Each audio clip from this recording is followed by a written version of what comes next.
মৰমৰ বন্ধু বান্ধৱীসকল, এয়া চাওক, এয়া অপৰাজিতা ফুল। ইয়াক দেখিছে আপোনালোকে, এয়া অপৰাজিতা ফুল ছিঙি আছোঁ। ইয়াৰ পৰা মই আজি নীলা ভাত বনাম আৰু ইয়াৰ বহুত উপকাৰী গুণ আছে। ইয়াৰ পাত, ডাল, শিপা, ইয়াৰ সকলো মানে কি আছে, ঔষধি গুণ আছে।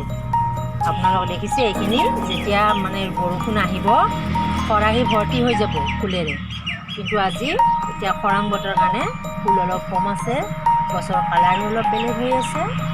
গতিকে এই ফুল আপোনালোকে সকলোৱে খাব, খাই উপকাৰ পাব।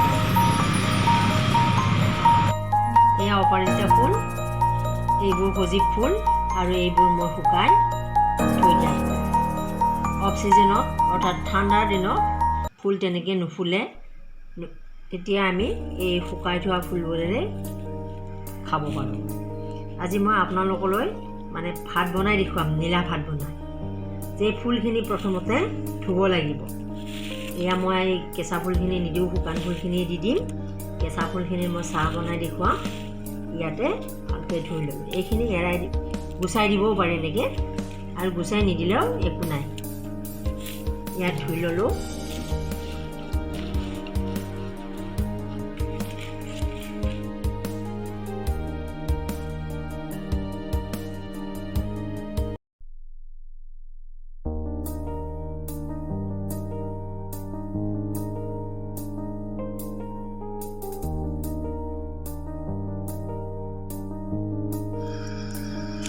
ইয়াতে ফুলখিনি উতলিব দিওঁ। উতলিলে চেকি দিম। ফুলটো থাকিলেও কথা নাই, তথাপি চেকি দিলে ভাল।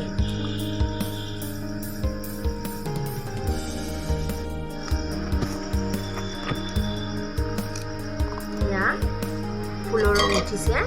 নীলা বা বগা ফুল বুলি কথা নাই। নীলা ফুল হ'লে কি হয়, ৰং উঠে, আৰু বগা ফুলটোতো একেই মানে ভিটামিনটো পোৱা যায়। উপকাৰটো দুইটা ফুলতে সমানেই আছে। কি দিছোঁ, পুনৰ ইয়াতে দি দিছোঁ। তাৰপিছত চাউলখিনি বহাই দিম। দিছোঁ।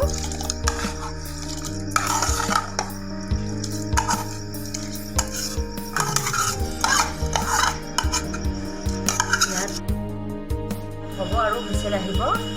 ভাত হোৱাৰ লগে লগে ইয়াত বেঙেনা পুৰি লওঁ।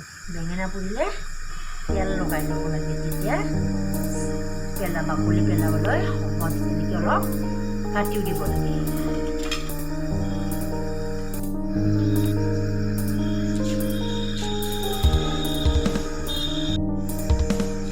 এতিয়া ভাত হৈ গ'ল।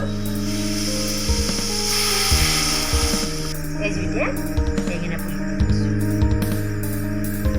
আমাৰ অপৰাজিতাৰ ফুলৰ পৰা বনোৱা ভাত হৈ গ'ল। এয়া সুন্দৰ হৈছে কালাৰ দেখিবলৈ, প্ৰাকৃতিক গুণেৰে ভৰপূৰ। অপৰাজিতা ফুল দুই ধৰণৰ আছে। ভাতো বনাই খাব। ইয়াৰ পৰা অপকাৰ নহয়, উপকাৰেই হ'ব। ঠিক আছে, আজিলৈ সামৰিছোঁ। পুনৰ আপোনালোকক মৰম চেনেহ যাচিলোঁ। মোৰ চেনেলটো ছাবস্ক্ৰাইব কৰিব, লাইক কৰিব। ধন্যবাদ। এৰিছোঁ।